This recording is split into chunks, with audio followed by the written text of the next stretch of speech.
पूरा था, शॉकिंग था, सरप्राइज थे हम लोग।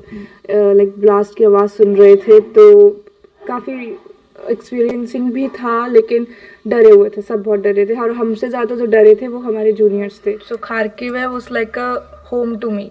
5 साल वहाँ रहना बड़ी बात होती है, वहाँ के लोग जानते हैं, वहाँ पे घर है मेरा, अभी भी मेरा घर है। मैं कभी भी अपार्टमेंट छोड़ के नहीं आती। बच्चे छोड़ आते हैं कि रेंट देना पड़ेगा, पर मैंने कभी नहीं छोड़ा। 5 साल से घर में रह रही हूँ। उसके ऑनर के बच्चों को मैं जानती हूँ। मैं अपने बहुत लोग हैं यूक्रेन जिनको मैं जानती हूँ। तो जब मैंने देखा कि उन्होंने क्या किया खार्किव के साथ, ऑफकोर्स हम लोग रोए, ऑफकोर्स रोए। हम उन 8 दिन ये सोच के नहीं रोए कि हम स्टक हैं।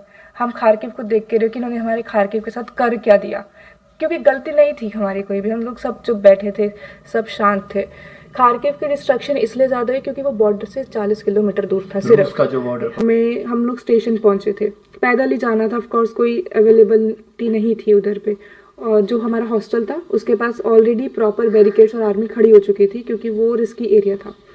तो हम लोग वहाँ से खुद से पैदल जाके मतलब उसके ट्रेन स्टेशन पे पहुँचते हैं। वहाँ पे हमें एक ट्रेन मिलती है कोवल की, तो हम उसी ट्रेन में बैठ जाते हैं। यूक्रेनियन अच्छे लोग थे, वो अपनी सीट पे भी हमें बिठाया, उन्होंने सामान नीचे रखा, हमें खाना भी खिलाया काइंड ऑफ।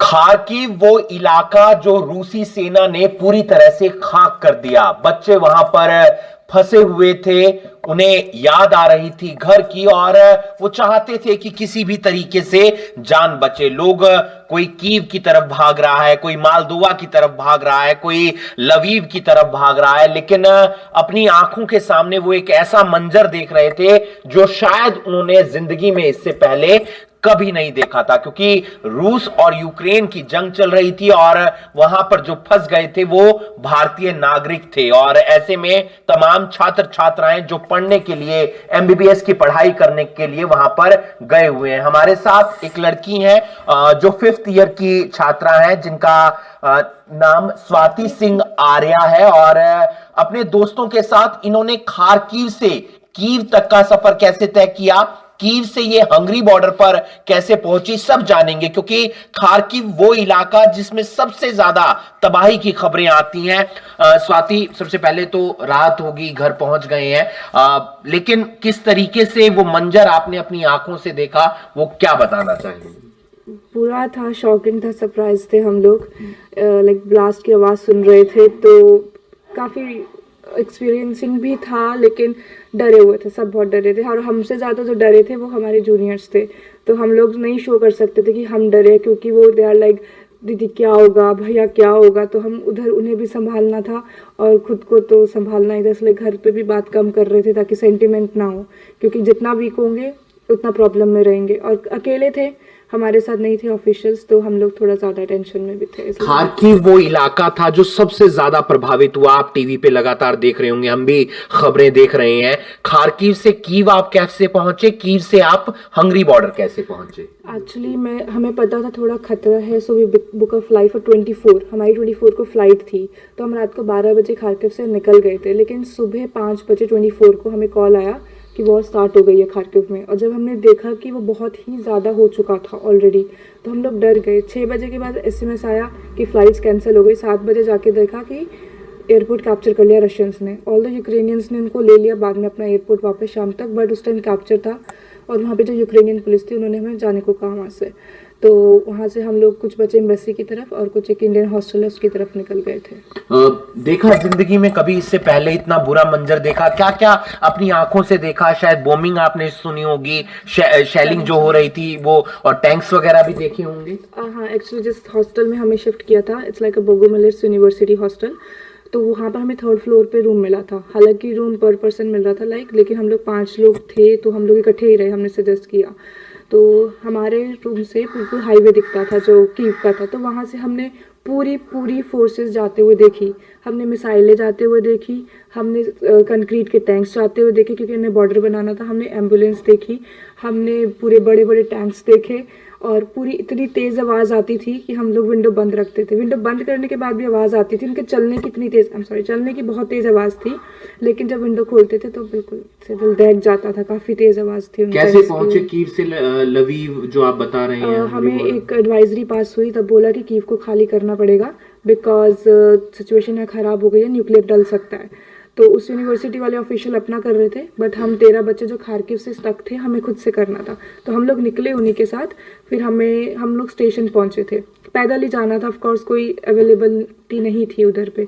और जो हमारा हॉस्टल था उसके पास ऑलरेडी प्रॉपर बैरिकेड्स और आर्मी खड़ी हो चुकी थी, क्योंकि वो रिस्की एरिया था। तो हम लोग वहाँ से खुद से पैदल जाके मतलब उसके ट्रेन स्टेशन पे पहुँचते हैं। वहाँ पे हमें एक ट्रेन मिलती है कोवल की, तो हम उसी ट्रेन में बैठ जाते हैं। यूक्रेनियन अच्छे लोग थे, वो अपनी सीट पे भी हमें बिठाया, उन्होंने सामान नीचे रखा, हमें खाना भी खिलाया काइंड ऑफ। तो कोवल के बाद हमने अगली ट्रेन पकड़ते हैं हम लोग लवीव के लिए। लवीव से हमको फिर ट्रेन पकड़नी होती है, क्योंकि हमें हंगरी बॉर्डर चूज़ किया था, तो हमें आगे ट्रेन चाहिए थी उज़ग्रोद के लिए। बट उज़ग्रोद में हमने 10 ट्रेन्स का वेट किया। तो ट्रेन्स हमें आती है पर जाती है, लेकिन जाने वाले बहुत थे, तो कुछ को चढ़ा रहे थे कुछ को नहीं। एक सिचुएशन ऐसी थी कि देयर वाज नाइजेरियन, सो वो अपना प्रेफर करते हैं हम सब बच्चों को ले जाएं, तो उसने गन निकाल ली थी नाइजेरियन ने। तो हम लोग सब डर गए, यूक्रेनियन, हम सब जो इजरायली जितने भी लोग थे सब डर गए थे गन देख के। उसने बोला सिर्फ मेरे लोग जाएंगे और कोई नहीं, और हमारे साथ जो जूनियर बच्चे थे वो और डर गए थे। तो उसके बाद I guess western judicial council से मेरी बात हुई, तो उन्होंने मुझे 2 रास्ते बताए। उन्होंने बोला either train, so I tell him what's going on the train, then he told me कि एक बस का रास्ता, you can book the buses. तो उन्होंने कॉन्सिक्वेंसेस भी बताए कि बस से कल सेफ था, लेकिन उससे एक दिन पहले ब्लास्ट हो गया था। लेकिन अगर मैं सबको बताती तो हम वहीं फंसे रह जाते, तो हमने रिस्क लिया, और बहुत लोग जा रहे थे बसेस में। हम फाइनली लवीव से बस स्टेशन पहुंचे लवीव के, और वहां से उज़ग्रोद पहुंचे बस में। स्वाति, खारकीव 5 साल तकरीबन आपको वहां पर हो गए हैं। टीवी में खारकीव की खबरें सुन रहे होंगे, खारकीव की तस्वीर देख रहे होंगे, और लग रहा होगा इस खारकीव में मैं कभी रही नहीं हूँ, ये खारकीव तो नक्शा ही बदल गया। सो खारकीव है उस like a home to me. 5 साल वहाँ रहना बड़ी बात होती है, वहाँ के लोग जानते हैं, वहाँ पे घर है मेरा, अभी भी मेरा घर है। मैं कभी भी अपार्टमेंट छोड़ के नहीं आती, बच्चे छोड़ आते हैं कि रेंट देना पड़ेगा, पर मैंने कभी नहीं छोड़ा। 5 साल से घर में रह रही हूँ, उसके ऑनर के बच्चों को मैं जानती हूँ। मैं अपने बहुत लोग हैं यूक्रेन जिनको मैं जानती हूँ। तो जब मैंने देखा कि उन्होंने क्या किया खारकीव के साथ, ऑफकोर्स हम लोग रोए, ऑफकोर्स रोए। हम उन 8 दिन ये सोच के नहीं रोए कि हम स्टक है, हम खारकीव को देख के रोए कि इन्होंने हमारे खारकीव के साथ कर क्या दिया, क्योंकि गलती नहीं थी हमारी कोई भी। हम लोग सब चुप बैठे थे, सब शांत थे। खारकीव की डिस्ट्रक्शन इसलिए ज़्यादा है क्योंकि वो बॉर्डर से 40 किलोमीटर दूर था सिर्फ। उसका जो बॉर्डर पर हाँ, कीव फिर भी दूर है और बड़ा है। खारकीव छोटा था, उसे हमने हमारे सामने डेवलप होते देखा।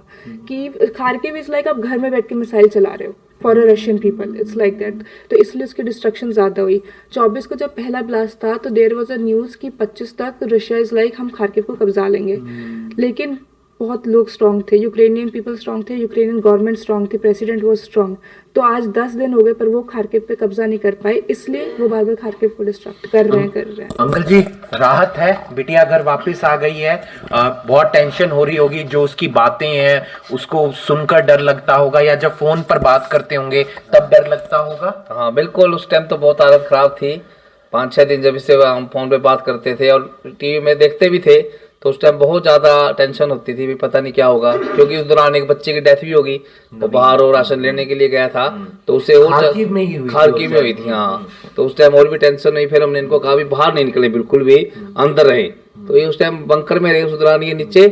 तो लेकिन हमें बस चिंता ही रहती बाहर ना निकले कोई बच्चा। ऐसे भी होने के बाद हमें टेंशन हो गई, पता नहीं कब, क्योंकि रॉकेट वगैरह चल रहे थे, ऊपर से गिर रहे थे, भी क्या पता कि इस बच्चे को कैसे आहत हो जाए। बहुत दिमाग में बहुत ज्यादा टेंशन। आपकी बिटिया घर वापस आ गई है, लेकिन बहुत बच्चे अभी भी फंसे हुए हैं, तो कोई अपील करना चाहेंगे आप? हाँ, हम तो ये अपील करना चाहेंगे भी सरकार से जल्द से जल्द सभी बच्चों को निकालें, क्योंकि उनके माँ बाप भी उनके प्रति बहुत ज्यादा पैनिक होंगे, परेशान होंगे।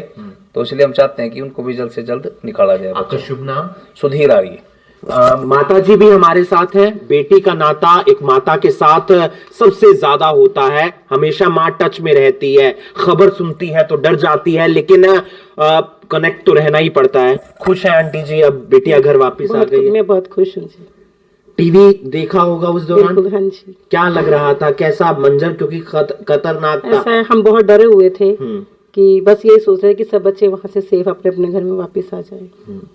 और बच्चों के लिए कुछ अपील? बिल्कुल यही कि सब बच्चे अपने घर में आ जाएं। स्वाति से एक सवाल और मैं करना चाहूंगा। स्वाति, एमबीबीएस की पढ़ाई है, बहुत टफ पढ़ाई मानी जाती है, बच्चे अपना पूरा करियर दांव पर लगा देते हैं। 5 साल हो गए हैं, अब सिचुएशन क्वेश्चन मार्क पर है, एक प्रश्न चिन्ह है, होगा क्या आगे, तो उसको लेकर डर, चिंता? थोड़ी बहुत, लेकिन अभी हम स्ट्रांग है। इट्स लाइक हमारे पास 1.5 साल हैं, जो 6th ईयर उनको they will give a degree. And MBBS सिर्फ यूनिवर्सिटी में पढ़ने से नहीं होता, बच्चों को खुद भी बहुत करना पड़ता है।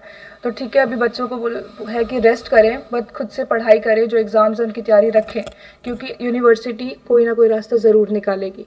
इधर way you can change the university to का ट्रांसफ़र, बट वो भी जब यूनिवर्सिटी की एडवाइजरी आई तब। और जब तक अभी तक हमारे जो एडवाइजरी आई है कि these are the scammers, of course every country want the business. तो हमें भी बोला था हंगरी में ट्रांसफ़र के लिए, जब हम हंगरी बॉर्डर के रुके थे, बट हमारी यूनिवर्सिटी ने बोला अभी स्कैम्स हैं, अभी हमें थोड़ा टाइम दो, अभी 10 दिन ही हुए हैं, क्योंकि जैसे ही ख़त्म होगा वॉर, रीबिल्ड हो जाएगा सब, लेकिन हम लोग ऑनलाइन शुरू कर देंगे। हंगरी बॉर्डर की मैं स्थिति जानना चाहूंगा। मौसम बहुत ज्यादा ठंडा रहता है, माइनस में शायद तापमान होता है, बर्फ गिर रही है, खाने को कुछ है नहीं, लाइनें लंबी हैं, आंखों में इस बात का भी डर है। That is basically for the Poland thing. Poland में वो चीज़ ज़्यादा थी, क्योंकि जो वहाँ पर बॉर्डर लाइन थी वो बाहर थी, और जो हमें हंगरी बॉर्डर तक पहुँचना था उसके लिए हमें चॉप स्टेशन से टिकट लेनी थी। हालांकि हम वहाँ पे 7-8 घंटे खड़े रहे टिकट्स के लिए, इमिग्रेशन के लिए, बट वो हम थोड़ा रिलीफ थे क्योंकि वो सिचुएशन अंदर थी, और खाना हमें यूक्रेनियंस दे रहे थे कुछ ना कुछ। ये पूरी कहानी स्वाति ने बताई और आपने सुनी भी। खार्किव वो इलाका जहां पर स्वाति पिछले 5 सालों से लगातार पढ़ रही हैं, उन्होंने वहां पर अपना घर भी ले रखा था, और एक दूसरा घर था, एक घर करनाल था तो दूसरा घर खार्किव में था। लेकिन जब खार्किव की लगातार तस्वीरें सामने आ रही थी, वहां का मंजर सामने आ रहा था, तो जाहिर सी बात है आंखों में रोना भी आता है, दिल भी पसीजता है कि मेरे शहर के साथ ऐसा कैसे हो गया। सीनियर हैं, 5th ईयर में हैं, तो जूनियर्स को भी संभालना था, खुद को भी संभालना था, पेरेंट्स को भी संभालना था, और संभालते संभालते खार्किव से कीव से लवीव और लवीव से हंगरी तक पहुंचे, और वहां पर सरकार ने मदद करते हुए इन तमाम बच्चों को पहुंचाया है अपने घर। अब चिंता है पढ़ाई की, पढ़ाई को लेकर आगे सरकार क्या कदम उठाती है, ये भी देखने वाली बात होगी। इस वीडियो को आप ज्यादा से ज्यादा शेयर कीजिए, और बाकी तमाम खबरों के लिए आप जुड़े रहिए करनाल ब्रेकिंग न्यूज के साथ। नमस्कार।